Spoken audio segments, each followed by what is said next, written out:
peço desculpa, dar início aqui à nossa audição. Portanto, temos connosco a senhora Presidente do Instituto de Segurança Social, a doutora Catarina Marcelino, que agradecemos desde já a presença e a disponibilidade para, uma vez mais, estar connosco aqui na Comissão de Trabalho, Segurança Social e Inclusão, desta vez a requerimento do Grupo Parlamentar do PSD e com uma temática muito particular que tem a ver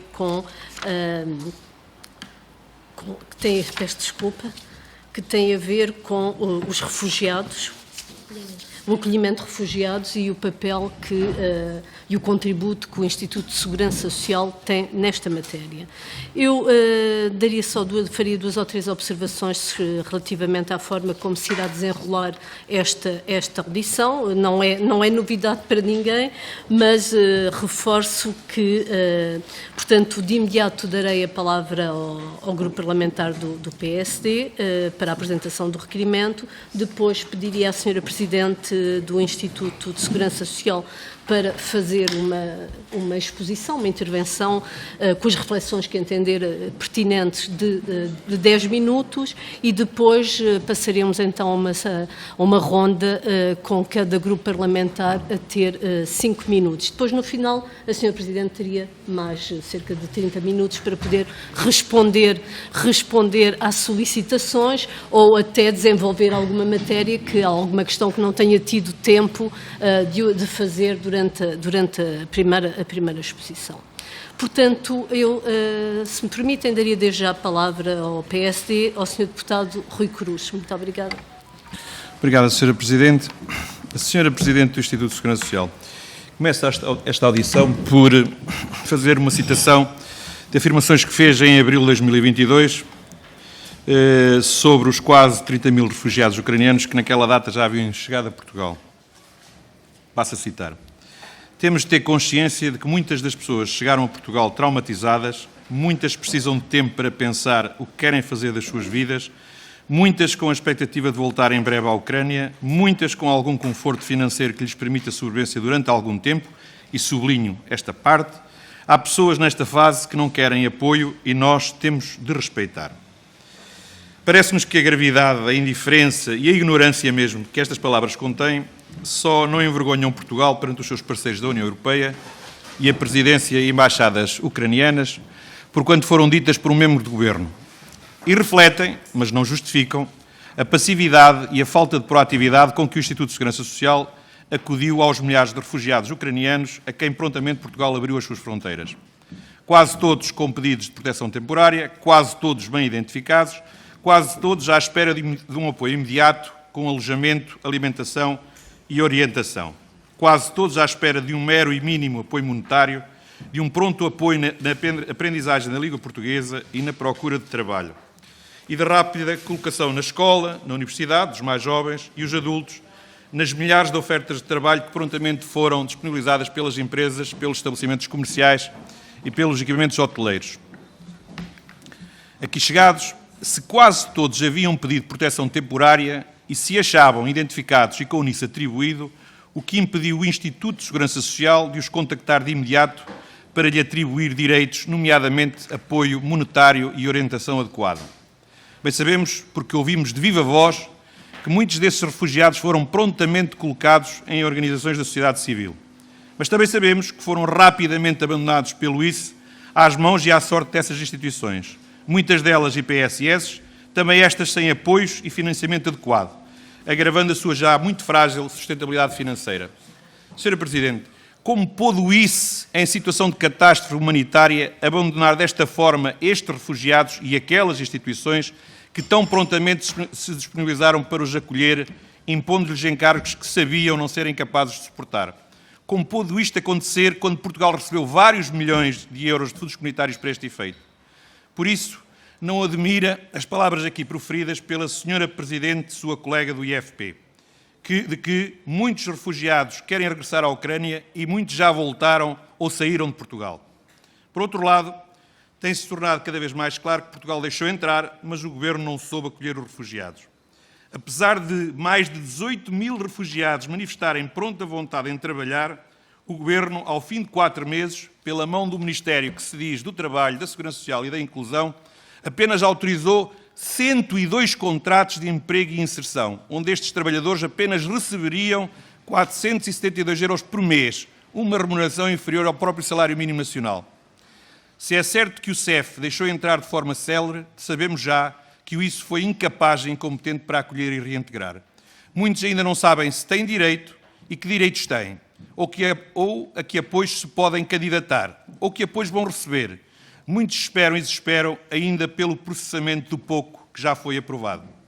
Senhora Presidente, pergunto-lhe que prestações sociais assistem atualmente aos refugiados e a quantos refugiados já foram atribuídas prestações sociais e qual o montante de prestações já processado. Já se confirmou que o EFP foi e tem sido incapaz de colocar nas milhares de ofertas de trabalho e nos instrumentos de contratação de que dispõem os refugiados que manifestaram vontade de trabalhar. Mais de 14 mil refugiados dos 18 mil inscritos ainda aguardam por uma colocação em contexto de trabalho.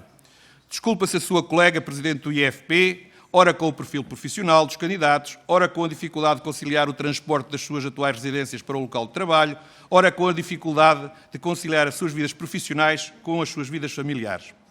Apoios e colocação em alojamento adequado, apoios e acessibilidade a transportes e acesso a respostas sociais de apoio de retaguarda aos agregados familiares são também competências do ISO. Por isso pergunta-se, que dificuldades ao fim de 4 meses têm sido obstáculo para que ainda hoje mais de 14 mil refugiados, apesar de o desejarem e existirem ofertas de trabalho, ainda não estarem a trabalhar? Obrigado. Muito obrigada, Sr. Deputado. Daria a palavra então à Sra. Presidente do Instituto de Segurança Social, Dra. Catarina Marcelino. Muito obrigada.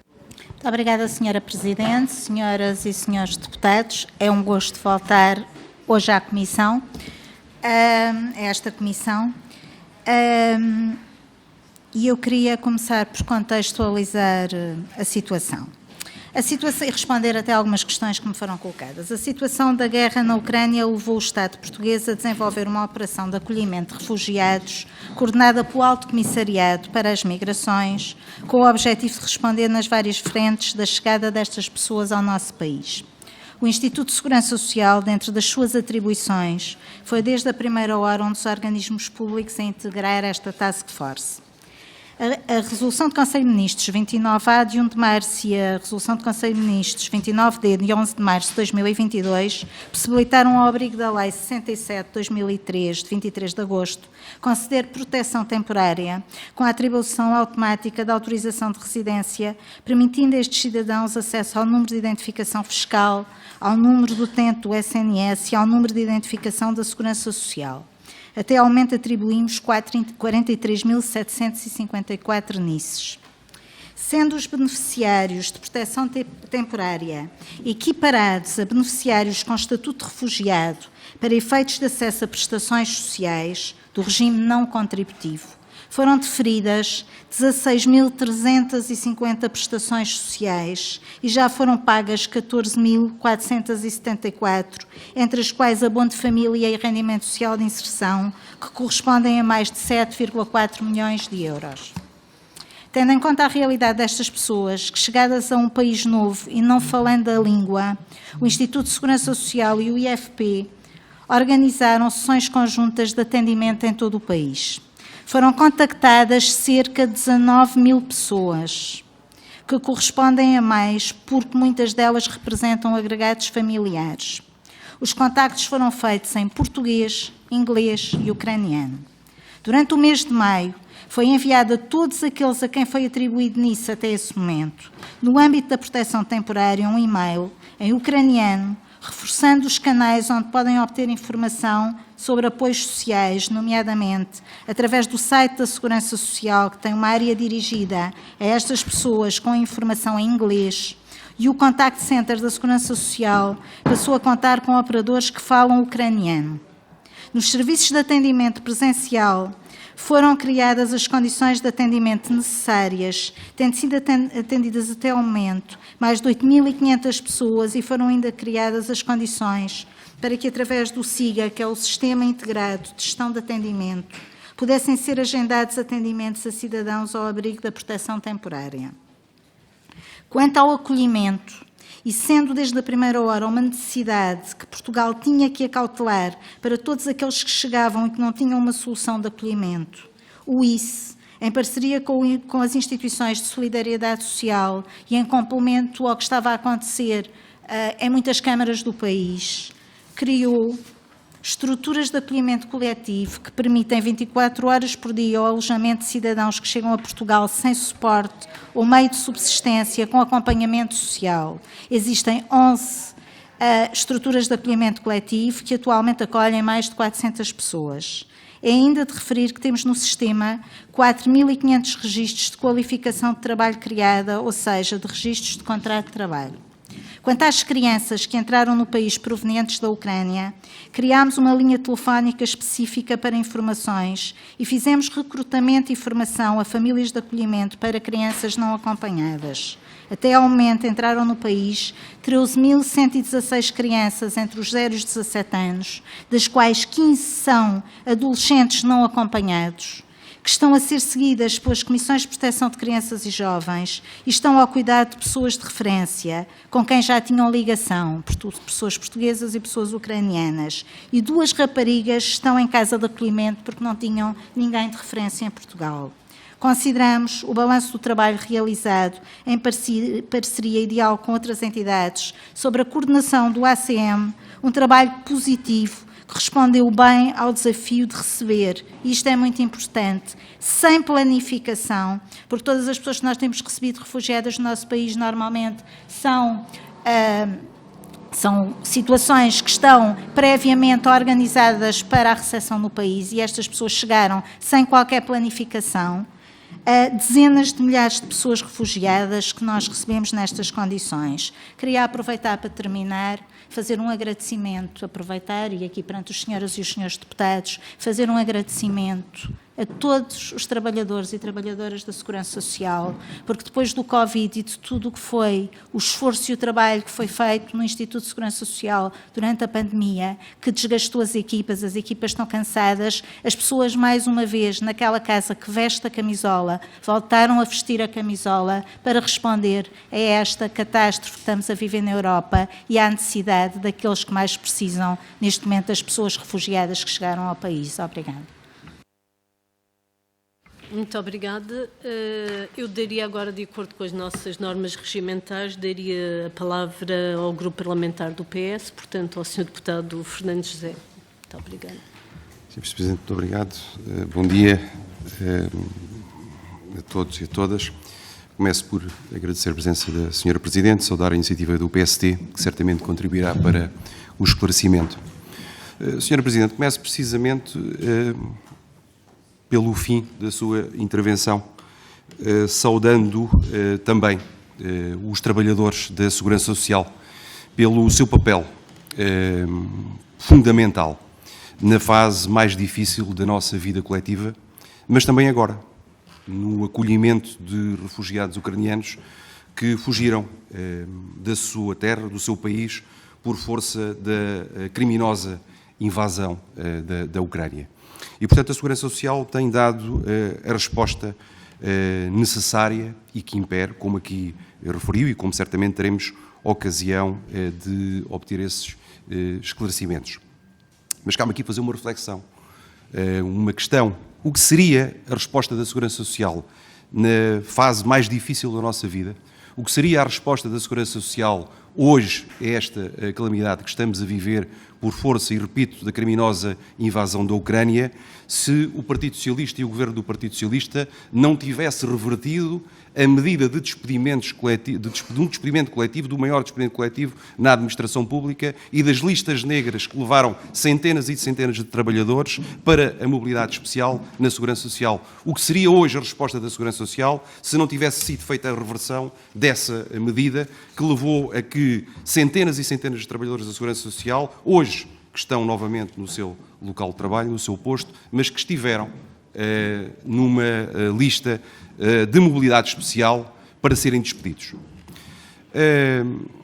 Sr. Presidente, percebi pela sua intervenção que foram atribuídos mais de 43 mil números de segurança social nisso. Aquilo que pergunto é, esses pedidos são feitos pelo CEF, portanto, são pedidos que são feitos pelo CEF. Saber quantos é que foram pedidos, portanto, pelo CEF, e, face à resposta que foi dada pela Segurança Social, qual é que é a percentagem neste momento dessa atribuição.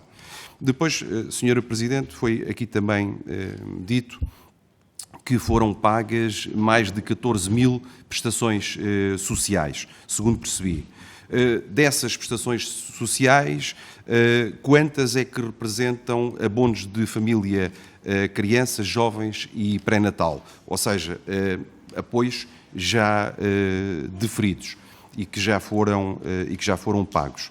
Depois, saber se nestas mais de 14 mil prestações estão também incluídos os beneficiários de RSI e saber qual é que é a percentagem dos pedidos e também a percentagem dos processos deferidos e dos beneficiários que já estarão neste momento a receber, porque isso dará também aqui a dimensão do trabalho, do excelente trabalho que tem sido feito pela Segurança Social e, nomeadamente, pelos trabalhadores do Instituto por todo o país. Depois, saber se, em termos quantitativos, conseguimos ter um número relativamente, ou que significam estas 14 mil, ou mais de 14 mil prestações sociais, o valor que já foi despendido por parte da Segurança Social. Depois, Sra. Presidente, e mesmo para terminar, duas questões. A Segurança Social tem registro de mais de 4 mil, penso 4.500 postos de trabalho ocupados por refugiados ucranianos. Isso foi-nos também transmitido aqui pelo IFP. Saber se conseguimos também aqui obter informação sobre as regiões onde tem havido a maior densificação da ocupação destes postos de trabalho. E termino, Sra. Presidente, perguntando qual tem sido a relação, porque também abordou de forma muito rápida, porque o tempo também não o permitiu, mas a relação que tem existido entre a Segurança Social e as autarquias locais, que são certamente um parceiro fundamental em todo este processo. E termino, Sr. Presidente. Muito obrigada, Sr. Deputado. Eu agora diria a palavra novamente ao Deputado Rui Cruz, do Parlamentar do PSD. Muito obrigado, Sr. Presidente. Eu sei que o Partido Socialista se costuma esquecer das organizações da sociedade civil, as IPSS, mas o papel delas foi fundamental neste despejar inicial, abandonar de pessoas refugiadas. E uma das questões a que não respondeu a Sra. Presidente foi exatamente essa. Que apoio é que a Segurança Social facultou àquelas instituições que os acolheram prontamente. Também não referiu a que tipos de prestações sociais assistem atualmente aos refugiados. Também não referiu a que encargos disponibilizou para essas IPSS. E também não respondeu porque é que ao fim de 4 meses, 14 mil de 18 ainda estão à espera de colocação face aos obstáculos que a própria Presidente do IFP aqui referiu em audição. E, de uma vez por todas, relembro outra vez o Partido Socialista, já o relembrei aqui ao Sr. Ministro Vieira da Silva, que a mobilidade especial foi uma invenção vossa em 2007. E foram vocês os primeiros a colocar em mobilidade especial trabalhadores da administração pública. O grande contingente que refere foram apenas 600 e qualquer coisa, 300 deles eram técnicos superiores. E, portanto, que são aqueles que, nesta fase, dão o tal apoio técnico e que são, não tenho dúvidas nenhumas, que já lá passei, excelentes profissionais. Mas a questão não é essa. Por exemplo, e isto a talho de foice, não podem pedir aos profissionais que sejam proativos, que sejam produtivos quando as plataformas estão constantemente a cair horas por dia, todos os dias, todas as semanas, todos os meses. Isto é apenas um exemplo. Não é disso que se trata, não é do trabalho dos funcionários da Segurança Social, que esse, eu não tenho dúvidas, é excelente quando lhe dão essas condições. Também não referiu, por exemplo, que uma das prestações, e que teve dificuldades iniciais por falta do chamado período contributivo, ou seja, o quadro legal em vigor não permitia o estatuto de desempregado e o subsídio de desemprego, e, portanto, nós pretendemos saber, ao fim deste tempo todo, e porque há 14 mil sem colocação, se a quando já foi reconhecido o estatuto de desempregado, a quando já foi processado o subsídio de desemprego e qual o valor da despesa já processada com esta prestação social.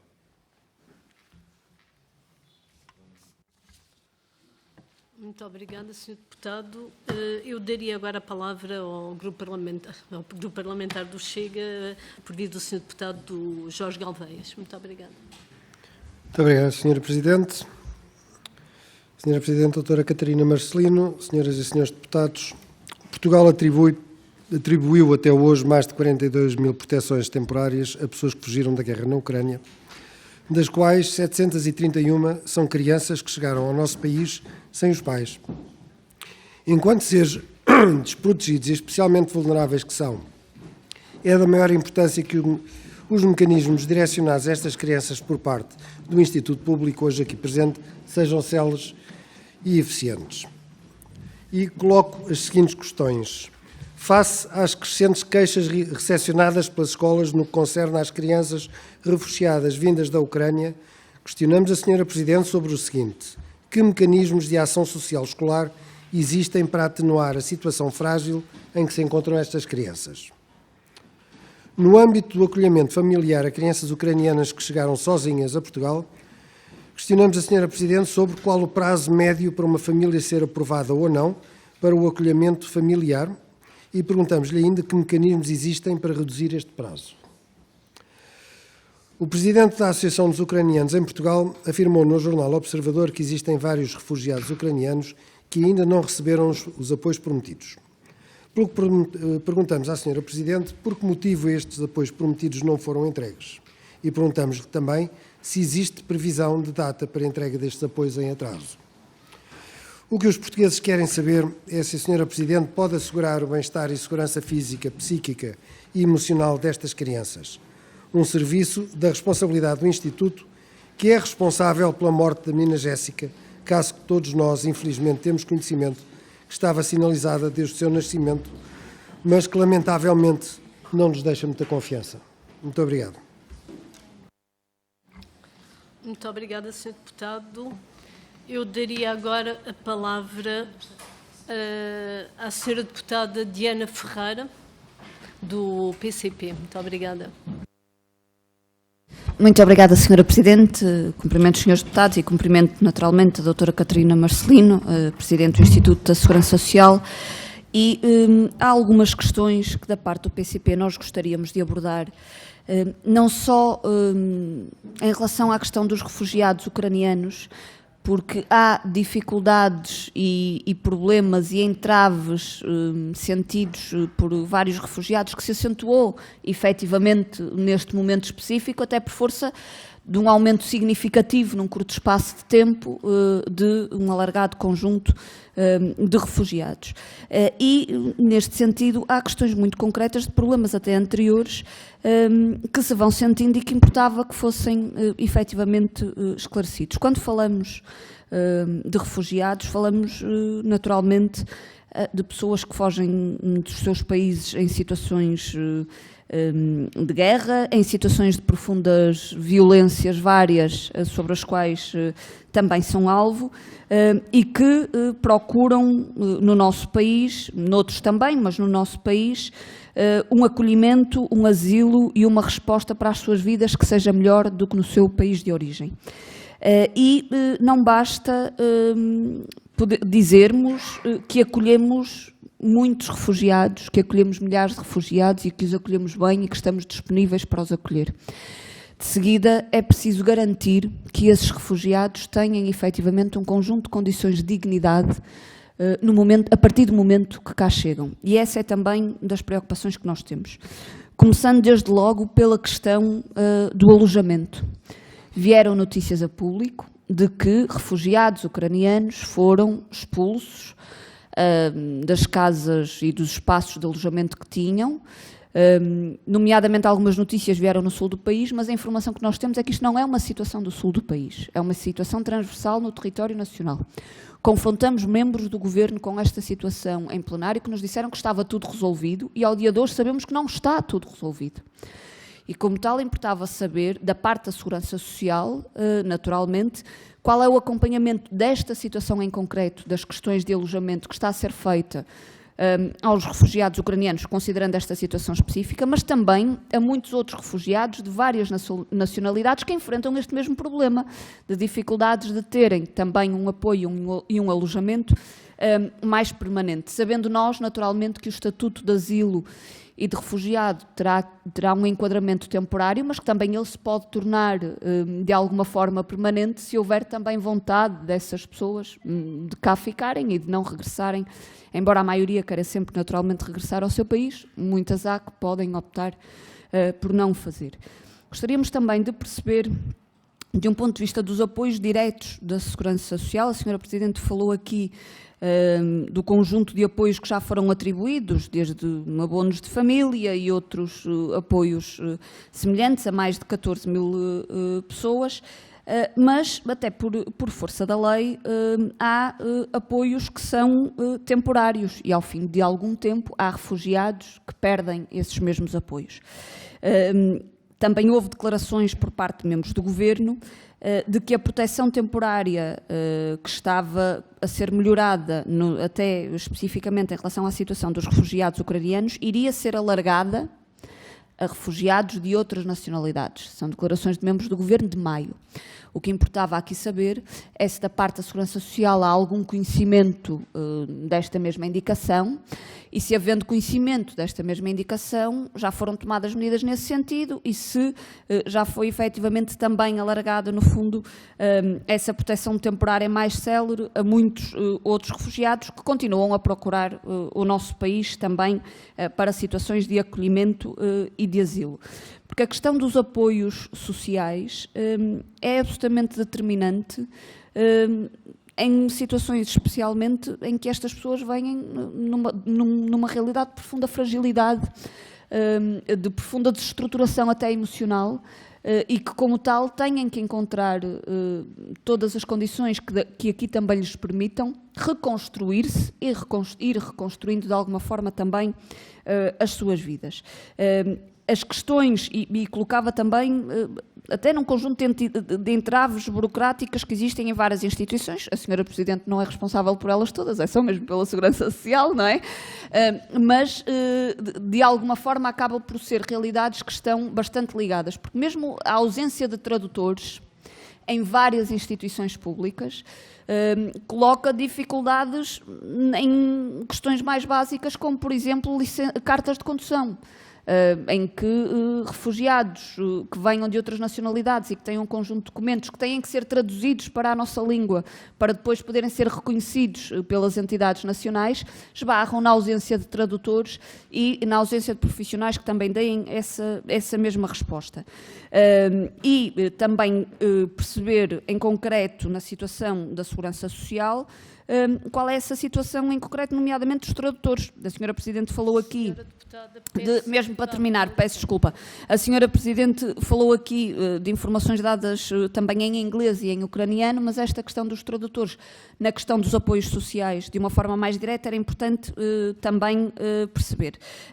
E mesmo para finalizar, valorizar naturalmente muito o trabalho que é feito pelos trabalhadores da Segurança Social, especialmente em momentos num momento em que eles não veem reconhecidas as suas carreiras nem valorizadas, nem veem os seus salários valorizados e mesmo assim continuam a garantir um conjunto de funções sociais do Estado, mesmo havendo governos que se recusam a valorizar estes mesmos trabalhadores. Muito obrigada.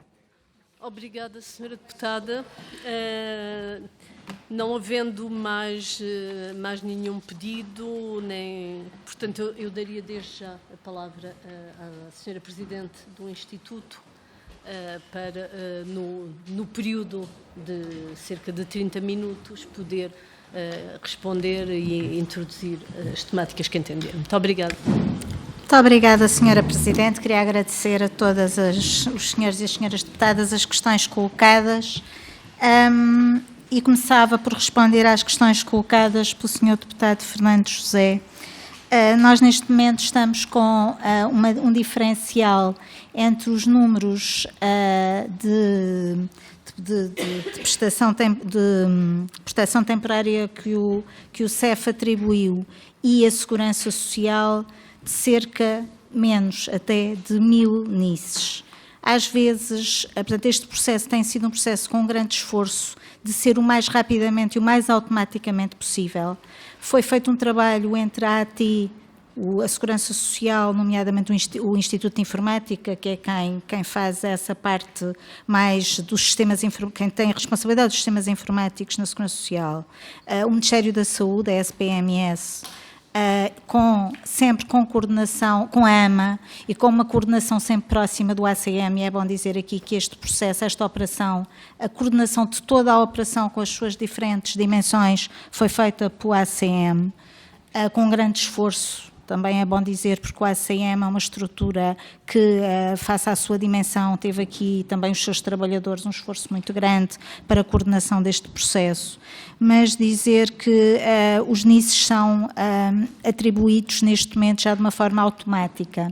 Às vezes há aspectos que têm a ver com moradas que estão mal dadas. Às vezes nós recebemos moradas, por exemplo, como a rua de Kiev, no processo, porque é o que as pessoas escrevem quando preenchem o processo. Há erros de preenchimento que depois atrasam alguns processos, mas nós normalmente o que fazemos é, quando identificamos, vamos à procura da situação, até através dos diretores distritais de Segurança Social, para a solução do problema. Portanto, eu acho que nós estamos com um nível de atribuição de NISs muito positivo, e os NISs são aquilo que depois permitem às pessoas ter acesso às prestações sociais e, portanto, é fundamental, e de facto este estatuto tem essa grande vantagem.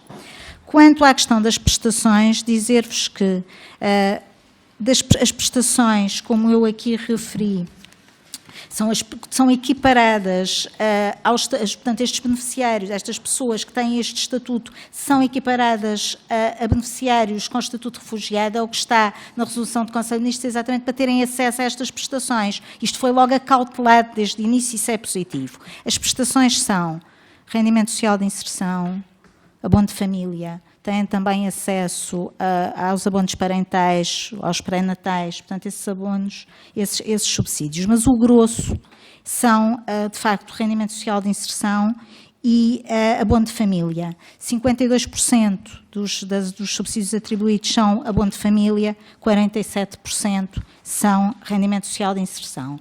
Portanto, são estas as duas medidas que mais são, no fundo, disponibilizadas e que as pessoas mais procuram e que nós estamos a atribuir. Quanto à questão das regiões do país e dos postos de trabalho, esta foi das poucas coisas que nós conseguimos, de alguma forma, prever, porque vocês têm que compreender o seguinte, e certamente acompanharam e tiveram envolvidos, porque foi uma questão que mobilizou a sociedade portuguesa toda, e é evidentemente que os senhores e as senhoras deputados também se mobilizaram, que foi, entre o início da guerra, ao 24 de fevereiro, e o momento em que começaram a chegar efetivamente pessoas a Portugal, em que se começou a ir à fronteira buscar pessoas, à Polónia buscar pessoas, e que as pessoas começaram a vir em alguns aviões, neste período de tempo, porque estamos a uma distância grande e, portanto, tivemos aqui algum delay, neste período de tempo, nós não sabíamos a dimensão das pessoas que iam chegar, nem sabíamos por onde é que elas iam entrar, se vinham de avião, se vinham de carro, se vinham de autocarros. Portanto, era uma missão difícil de prever. E, portanto, mas havia uma coisa que nós sabíamos, e isto vai ao encontro da sua questão, que tem a ver com os locais em Portugal onde há mais comunidade ucraniana instalada. E nós sabíamos que os locais em Portugal, e depois verificou-se que era mesmo assim, que os locais onde havia mais comunidade ucraniana instalada eram aqueles locais onde tiveram maior afluência de pessoas, e foi sobretudo na faixa litoral, com alguns distritos a destacarem-se, que depois são aqueles que respondem à sua questão, e que é Lisboa, Faro, Porto, estou a dizer de cor, mas até tinha aqui um apontamento, mas eu consigo dizer de cor, era Lisboa, Faro, Porto, Setúbal, Leiria e Braga. Portanto, e Aveiro, depois de Braga. Portanto, estes foram os distritos onde houve maior procura, e obviamente é onde há mais pessoas, e evidentemente é onde todos os números têm um reflexo maior. Relativamente à última questão que colocou, das relações da Segurança Social com as autarquias, houve sempre uma proximidade muito grande através dos centros distritais de procura de apoio às autarquias. Até me recordo, por exemplo, em Braga, quando chegaram os primeiros autocarros que o Sr. Presidente da Câmara de Braga enviou à Polónia para receber pessoas, foi feita imediatamente uma task force entre o ACM, o Instituto de Segurança Social, a Saúde, porque também havia as questões do Covid envolvidas. Logo, às 2 da manhã, estava lá a equipa para receber as pessoas. O CEF também se envolveu muito até nestes grandes contingentes que chegavam a ir ao local ter com as pessoas e, portanto, foi sempre um trabalho de grande proximidade com as autarquias, de acolher as pessoas. As autarquias, muitas delas fizeram-no por iniciativa própria, foram lá, trouxeram as pessoas, fizeram parte do esforço nacional de alojamento. Muita gente tinha alguém que as recebeu, felizmente para as pessoas, como é óbvio, mas o trabalho da Segurança Social, nesta lógica de parceria em todo o país, foi sempre um trabalho de proximidade com as autarquias locais e ainda é, o trabalho é sempre feito de proximidade com as autarquias locais dentro do âmbito das redes sociais locais, porque não há outra maneira de rentabilizar recursos da comunidade senão desta forma. Quanto ao Sr. Deputado Rui Cruz. Dizer ao Sr. Deputado Rui Cruz que para a Segurança Social as instituições particulares de solidariedade social são os nossos parceiros mais próximos. Aliás, eu até costumo dizer, também já disse muitas vezes em público, não é uma parceria, é um movimento de cooperação, que é muito mais profundo que uma parceria. Não há ação social em Portugal sem IPSS, isso não é possível. E, portanto, o nosso trabalho todos os dias, é de grande proximidade, quer com as instituições localmente, quer com os seus representantes, numa lógica de responder mais e melhor à proteção social no nosso país, responder mais e melhor na rede de equipamentos sociais às pessoas que precisam de uma resposta para a conciliação da vida familiar com a vida profissional e na proximidade para o combate à pobreza e à exclusão social. Isso não se faz sem IPSS e nós trabalhamos todos os dias em grande cooperação com as IPSS e nós, relativamente a este tema em particular, houve IPSS que, tal como câmaras municipais, receberam por sua iniciativa própria refugiados naquilo que foi um movimento fantástico de solidariedade nacional do país e que toda a gente se envolveu de forma emocional. Agora, a Segurança Social fez algumas parcerias e alguns protocolos de cooperação com algumas IPSS no país, com quem ainda tem esses protocolos e está a trabalhar estrategicamente para ter espaços de acolhimento para refugiados e é uma rede que pode, se houver necessidade, aumentar. Portanto, para ter estes espaços de acolhimento protocolados. Quanto às iniciativas autónomas das IPSS, quanto às iniciativas autónomas das câmaras municipais, são iniciativas que fizeram parte deste esforço de solidariedade nacional, tal como alguns particulares também se disponibilizaram para acolher. Quanto às questões que têm a ver com o mercado de trabalho e com o IFP, eu não vou responder, eu não sou do IFP, não tenho responsabilidade no IFP, portanto a senhora Presidente do IFP já cá esteve, já respondeu às questões relacionadas com essa área e, portanto, não vou responder. Subsídio de desemprego. Neste momento nós temos estes contratos de trabalho que referi, as pessoas estão há pouco tempo com estes contratos de trabalho, como o senhor deputado sabe, há um período que as pessoas têm que cumprir de garantia para terem subsídio de desemprego. Estamos a falar de um processo que se iniciou no início de março, pronto, para ir mesmo ao início do processo em março, e, portanto, se as pessoas tiverem direito a subsídio de desemprego, como qualquer cidadão que trabalha em Portugal legalmente, evidentemente que o Instituto de Segurança Social atribuirá, como a qualquer cidadão, independentemente da sua nacionalidade, o subsídio de desemprego devido. Essa é a obrigação do Estado, é o que está na lei e isso será cumprido. Quanto ao senhor deputado Jorge Gonçalves e à questão das crianças, eu referi aqui, houve aí muita polémica acerca deste tema, também é bom esclarecer o que é o conceito de um menor não acompanhado. Aliás, eu no meu texto não disse menor verdadeiramente não acompanhado, mas até tive tentado a escrever desta maneira, porque um menor não acompanhado é uma criança, um jovem, normalmente estamos a falar de jovens, que chegam ao país e que não têm ninguém de família ou que os pais conheçam, que está completamente sozinho, ou às vezes que não tem pais, porque nós estamos a falar da Ucrânia, mas há outros refugiados e nós no país já acolhemos muitos menores não acompanhados e a Segurança Social tem respostas específicas para estas crianças. Nós temos uma lei até extremamente positiva e que protege crianças que entram em Portugal e que estão sob a tutela do Estado, que é o caso dos menores não acompanhados. No caso da Ucrânia, o que aconteceu com as crianças que chegaram, a grande maioria veio com as famílias, portanto, com pais, mães, avós, com as famílias. Houve crianças que não vieram com as famílias, mas que vinham com documentos que atestavam que havia alguém em Portugal, próximo da família, alguém de referência que as recebia, e que tudo isto, evidentemente, foi verificado, porque o CEF não atribuía a proteção temporária a crianças sem ser presencialmente, enquanto os adultos podiam fazê-lo online, fazer o pedido online, uma criança tinha sempre que ir ao serviço do CEF para que o CEF pudesse verificar, até numa lógica de proteção de tráfico de seres humanos e de processos dessa natureza. Nós chegámos a 15 crianças que tinham este estatuto, no fundo, estatuto no sentido lato, de menor não acompanhado. Essas 15 crianças, como eu disse, estão a ser acompanhadas pelas Comissões de Proteção de Crianças e Jovens. A maioria estão entregues à pessoa idónea, portanto, estão entregues a alguém de referência, a alguém que, apesar de nós as considerarmos não acompanhadas, tinham uma ligação a essa criança, ou têm condições para receber essa criança por proximidade. Há 2 crianças, 2 raparigas, que de facto estão em casa de acolhimento porque eram menores não acompanhados sem qualquer ligação ou referência a quem quer que seja em Portugal, e o Estado português fez o que faz nestas situações, que é encontrar um acolhimento numa parceria com uma IPSS, numa casa de acolhimento, que evidentemente acolhe a criança e dá toda a proteção à criança. Em Portugal, as crianças que estão sob a proteção do Estado têm sempre uma resposta adequada à sua situação, e é esse o dever da Segurança Social do Estado português. Quanto à senhora deputada Diana Ferreira, eu a questão que referiu de pessoas que foram expulsas de alojamento não conheço em concreto.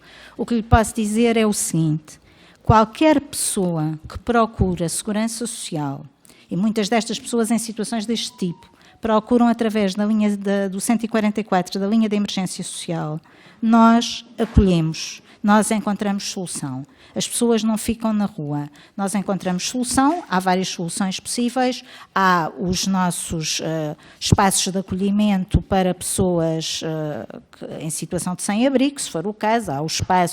Há estes espaços de acolhimento para cidadãos ucranianos, estes espaços coletivos de acolhimento.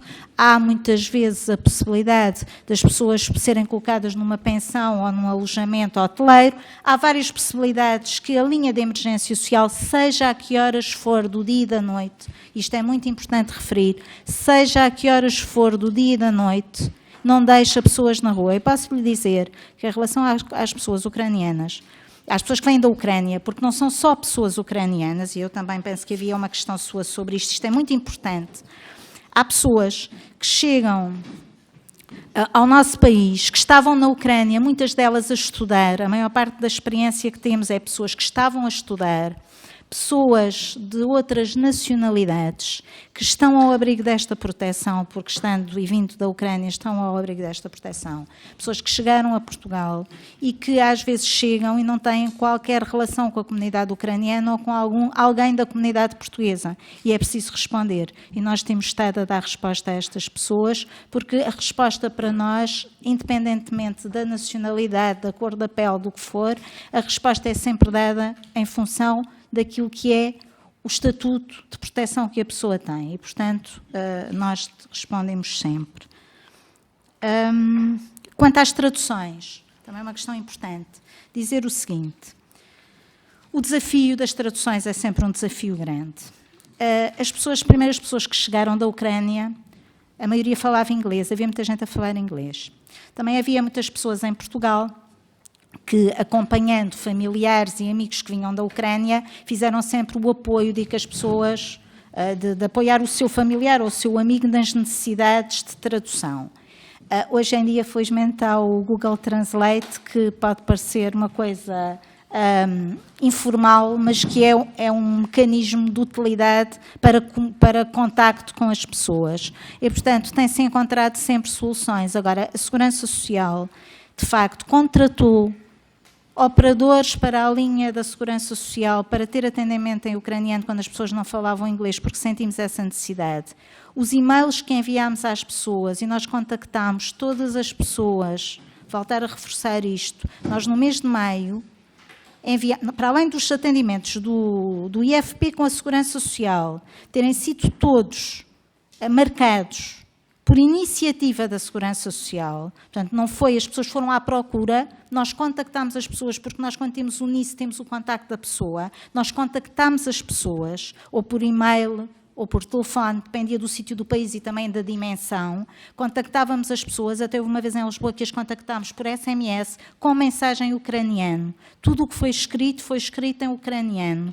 E nós, em maio, mandámos um e-mail em ucraniano a dizer às pessoas como é que podiam ter acesso ao site da Segurança Social, onde é que estava a informação em inglês, temos os nossos requerimentos traduzidos para inglês, portanto tem havido aqui da parte da Segurança Social um esforço pela positiva para chegar às pessoas com tradução dentro do que é possível. O ucraniano, há línguas mais difíceis que o ucraniano, apesar de tudo, porque com uma grande comunidade ucraniana em Portugal conseguimos ter sempre alguém, aliás a própria Segurança Social tinha 2 funcionários que eram de origem ucraniana e que nos primeiros dias, por disponibilidade, não era essa a sua função, mas por disponibilidade, nos ajudaram imenso a traduzir documentos e até a atender telefonemas.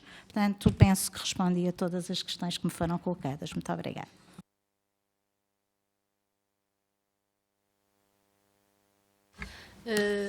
Nós vamos dar por encerrada esta primeira fase da audição, portanto, agradecer, não vou agradecer nem despedir-me da Sra. Presidente, porque ao 12:15 vamos ter aqui novamente uma audição sobre outro tema com a Sra. Presidente. Não vamos poder avançar para a segunda audição, na medida em que ela foi marcada para o 12:15 e há nomeadamente um dos requerentes que não se encontra neste momento na sala e, portanto, vamos mesmo ter que fazer uma pequena pausa, interromper e ao 12:15 retomaremos os nossos trabalhos. Peço desculpa à Sra. Presidente por este... Poderíamos tentar contactar o Sr. Deputado. Eu pediria, se há algum inconveniente para os que estão presentes, para que a reunião, se for possível, se inicie ao 12:00. Portanto, seria preferível. Então, apontamos provisoriamente para o 12:00 e obrigada.